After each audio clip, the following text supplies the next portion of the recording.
Former President Jimmy Carter, age 98, is in hospice care. Here's what CNN recently said about the ailing former president. A mix of sadness and pride falls over the town of Plains, Georgia tonight as the residents here, about 500 in this tiny town, digest the news that the former president that they hold so dear is receiving end-of-life care. You know, we began the day, Anderson, with Miss Benita at her restaurant just down Main Street having some grits and eggs, and she recalled to us how just a few years ago she took her own kids to see the former president during Sunday school. That's because up until recently, he was conducting Sunday school lessons at the church right here in this community. Now, we wish Mr. Carter no ill will, but if historians are fair, Carter should go down as one of America's worst presidents for many reasons, but primarily for what he did, in my opinion, in Iran, or more precisely, how he allowed Iran to become an Islamic terrorist state. Here's what conservative Paul Crespo wrote, and I'm quoting him. Carter's greatest foreign policy fiasco was in Iran, where his policies undermined another staunch U.S. ally, invited the Soviet invasion of Afghanistan, and helped spawn the great Islamo-fascism movement that threatens us all today. By Middle Eastern standards, the conflicted and self-absorbed Iranian leader Reza Shah Pahlavi was, nevertheless, an enlightened liberal leader. Strongly pro-American, he was westernizing and modernizing an incredibly backward country against the desires of reactionary Muslim religious fanatics. With a U.S.-trained and U.S.-equipped military, the Shah was the linchpin of American defense policy in the Gulf, serving as a bulwark against Soviet expansion into the oil-rich region.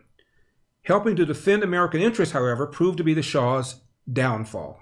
Pressured by Carter to acquiesce to radical rebels and terrorists, the Shah was undermined and overthrown in early 1979, toward the end of Carter's term.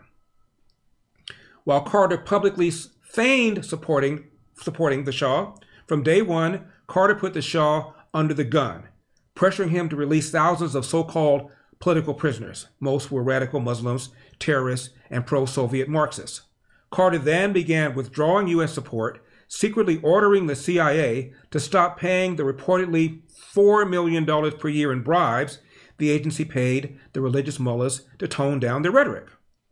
These medieval Muslim leaders hated the Shah not because he was a dictator, but because he was secular and pro-Western and was expanding the rights of women. Carter simultaneously pressured the Shah to institute so-called democratic reforms, with threats to withhold vital military aid and training if the Shah didn't agree. These reforms included allowing free assembly, which left Islamic and Soviet-supported anti-government groups free to meet and agitate for the Shah's overthrow. Of course, these reforms were unheard of anywhere else in the region, and Carter didn't press for them anywhere else in the Islamic world. The predictable result of the Shah's acceptance of these demands was a perception of weakness and an escalation of opposition. A well-organized network in Iran under Soviet direction fanned this growing uprising. By the fall of 1977, university students and Shiite clergy, who had long opposed the Shah's modernizing policies, began a well-coordinated and well-financed series of street demonstrations supported by media frenzy. As the revolutionary crisis reached a head, Carter then sent U.S. military emissaries to strong-arm the Shah and to persuade his top generals to show restraint against the street protest. Hoping to prevent more bloodshed, the weak and ill Shah agreed. In early 1979, the Shah surrendered, virtually without a fight, and his pro-government American government was overthrown. The Ayatollah Khomeini's brutal new theocratic dictatorship then executed many of the political prisoners Carter was supposedly trying to help, along with over 20,000 pro-Western Iranians. As for the Shah's top generals, the ones Carter told to stand down and not try to suppress the Ayatollah's fanatical supporters, well, more than 24 were summarily murdered. Women were sent back into servitude. Citizens were arrested for the slightest pro-Western sentiment. Soon, American diplomats were taken hostage. Remember that? Ushering in the crisis that would most define Carter's disastrous administration. And the Iranian Islamic Republic became the world's greatest state sponsor of terrorism. End of quote. This is the legacy of former President Jimmy Carter. Well, despite the U.S. blowing right through the $31.4 trillion debt ceiling in January, the leftist White House still refuses to reduce spending. While our national leadership has buried their heads in the sand when it comes to fiscal responsibility, it is time to pull yours out. Now would be a great time to diversify into gold with Birch Gold. In times of high uncertainty and instability, gold is king. It's dependable. Birch Gold makes it easy to convert an IRA or 401k into an IRA in precious metals. Here's what you need to do. Visit LarryForGold.com to claim your free info kit on gold and then talk to one of their precious metal specialists. Think about this. To dig our country out of this mountain of debt, every single taxpayer in America would have to write a check for $247,000, and it's only getting worse. Protect yourself with gold today by visiting LarryForGold.com. With an A+ rating with the Better Business Bureau, thousands of happy customers, and countless 5-star reviews, you can trust Birch Gold to protect your future. Visit LarryForGold.com today. That's LarryForGold.com right now. Did neither President Biden nor VP Kamala Harris mention President's Day? And John Fetterman complained of being lightheaded during a February 8 retreat with his Democrat senatorial colleagues and was admitted to George Washington University Hospital. Fetterman has now checked into Walter Reed, citing clinical depression as the reason for his visit. The White House on Friday praised Fetterman's hospital stay as the right thing and the brave thing to do. Millions of Americans, as you know, said the press secretary, go untreated with depression every day. Senator Fetterman did the right thing and the brave thing, she said this week, by getting the help that he definitely needs. The president is committed to making sure every American can get the help they need too, end of quote. Joining me to discuss this is Philadelphia resident and Washington Examiner writer Christopher Tremoli. Chris, you're the only one I know who pointed out that Biden and Harris failed to say one thing about President's Day. Yeah, it was quite shocking myself to find that they actually didn't. And I went back through the records, and they have previously said, I acknowledged the holiday earlier in previous years. So it was kind of, I mean, you would think like the President of the United States would acknowledge President's Day, right? Like that's of all the days to kind of just give a little tweet about the 5-10 seconds it says to send out a tweet. Neither Biden nor Harris nor anyone on their staffs decided to do this. And I just kind of, personally, I felt it was kind of indicative of the fact that they just really have like this unpatriotic stance about America. They kind of do everything they can to take American values down and only want to like surround themselves, drape themselves with the flag and with patriotism when it's convenient for them, and they try to make a political issue of it.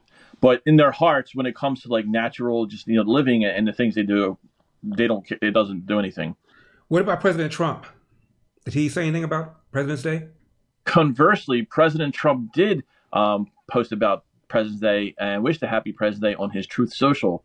So I think when you're comparing the two, when you have President Trump compared to the Democrats, it's easy to identify who's really a patriot and who's not. You know, it reminds me of the time when Barack Obama was running for president. I don't remember whether it was during the campaign or shortly after he became president, but I think, Chris, it was during the campaign. And he was asked about American exceptionalism. He said, well, a lot of countries feel that they're exceptional. I'm sure Brazilians feel that they're exceptional. And then he realized that it was a political mistake, and he has since now come back to saying America is an exceptional nation, and he believes in American exceptionalism. But the truth was, he didn't feel that way at all. Yeah, absolutely. They have this globalist nature about them that I think that's what they really care about. And that's why, I mean, if we noticed, President Biden was in Ukraine for President's Day. And not that there's anything with him visiting Ukraine, and not that there's even anything with him visiting Ukraine on President's Day, albeit somewhat odd. But it's the fact that these are the priorities. The actions speak louder than the words.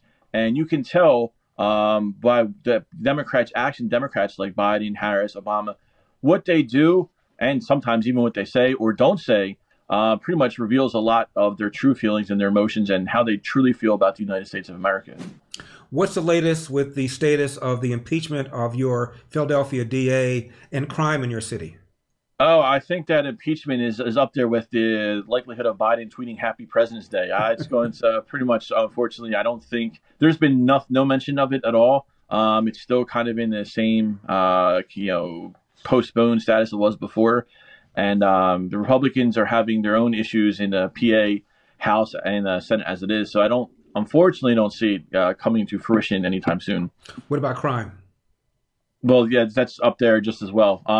They don't. Not that I've been aware of any statistics that have been published, but I know there was a Temple University police officer was killed about a week ago. It was so that was a big issue that's going around here, and just like unfortunately your normal everyday crime situation. It's sad because, on one hand, I think some people are getting numb to it. They're just kind of accepting it. However, though, I will say I was in a pizza shop in South Philly the other day, and there were two people waiting in line who were saying they were tired of the crime and they were going to vote differently this time around. So hopefully they stick to it. Hopefully Philadelphians also echo that sentiment. But yeah, was encouraging to hear that in the pizza shop. So. Finally, Chris, give us a medical update on John Fetterman. I know that he felt lightheaded back in February, as we mentioned earlier in February, checked himself into George Washington Hospital, and now Walter Reed citing depression. He's being praised for that.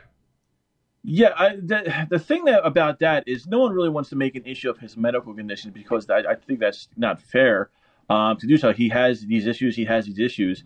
However, what I take issue with is Democrats were asserting and guaranteeing Pennsylvania voters, and I guess also people throughout the country, that during the election time, he was perfectly fine. And you were being mean and discriminatory if you had any questions about his health issues after he had his stroke during the campaign. Again, very unfortunate incidents. No one wants to make any negative statements about his health conditions with the stroke or this. However, it's become obvious now that Democrats were not honest at all with his health situation and I guess you could even say the seriousness of his health issue, because now we're at clinical depression, and that's different than what he had from his stroke. So again, you don't want to say anything about his conditions, but I do think that for all the outspoken, or for all the words and the condemnation people have said about George Santos lying, Democrats are just as bad, as you can see with Fetterman, that they were not honest at all in any way about his health and his being up to the ability to take care of his task as a senator, because we're not even maybe not even 2 months into his term, his 6-year term, not even 2 months into a 6-year term, and he's still having all these health issues. So the people, they deserve to have be questions asked to them, because they definitely misled the public about Fetterman's condition. Chris, I'll say they were dishonest. Didn't he have a stroke 2 days before the primary, and they didn't reveal it until after the primary? Yeah, I can't remember when his stroke actually happened. I know it was very close to the election, and it might have been before. Now, I think it was actually before his debate with Oz, Dr. Oz, if I recall correctly. So it was maybe within the last 2 weeks of the election, he had a stroke, and everyone, when he was on the podium speaking in the debate, people were saying he didn't seem all there seemed like this, and anyone who dared to question or raise that issue was called names and said they were insensitive and mean and discriminatory. Yet in reality, all those questions were obviously logical questions to ask and should have been asked. And Democrats, for all the brouhaha and stuff they like to talk about George Santos and being honest, clearly were not honest about John Fetterman. If for some reason Fetterman can't fulfill his term, tell me what happens. Were we talking about a Republican replacement or another Democrat? So Pennsylvania Democrat Governor Josh Shapiro would appoint a replacement to serve out the remaining, not the remaining, it's a 6-year term, so that would take 2028. It would serve out until the 2024 election, and then we would just start the process all over again of running a Democrat and a Republican in 2024. So bare minimum, if something unfortunately does happen to Senator Fetterman, Governor Shapiro puts a replacement for the next year and 9 months. So the seat will remain in Democrat hands. Correct. Yes, right. Until 2024 we have a redo. So okay, Chris Tremoli, Washington Examiner, as always. Chris, thank you for bringing the heat. No problem. Thanks for having me. Take care. And happy President's Day. You too. In my baby brown libertarian fingers, I have a pair of My Pillow, My Slippers. They come in different colors. They come in different sizes. You've never slipped your foot into anything more comfortable. And now for the My Pillow. And now there's the My Pillow 2.0. All you have to do is call the number on your screen. There are over 100 products. Or you can go to mypillow.com, promo code ELDER. And don't forget the 6-pack towels that work, meaning they are absorbent. They come in different colors. And remember, they work. By that I mean they absorb the water. There are over 100 products, as I said. Call the number on your screen or go to mypillow.com. Use promo code ELDER. And finally, I've got the My Pillow Giza Dream Bed Sheets, made out of the finest cotton in the world, an area in Egypt called Giza, where the best cotton is found. They come in different colors. Mine, of course, is in white because, after all, I'm the black face of white supremacy, but you are not. You may want a different color. You may want a different size, depending upon the size of your bed. So call the number on your screen. Again, there are over 100 products. Or go to mypillow.com, promo code ELDER. That's mypillow.com. What? Promo code ELDER. Now, I know you enjoy the show, so be sure to hit that like button, hit that subscribe button, and scroll down a little bit and see where you can become a member of our mailing list. Why? Well, believe it or not, from time to time, YouTube has issues with our videos. I don't know why, but in order to make sure you don't miss a single video, you've got to get on our mailing list. You'll also see that little donate button. Click that on. Throw a little something in the tip jar. Make sure we can continue giving you hard-hitting, candid programming. And remember, LarryWithEpoch.com, LarryWithEpoch.com. I'm Larry Elder. This has been the Larry Elder Show for Epoch Times. Remember, we've got a country to save. See you next time.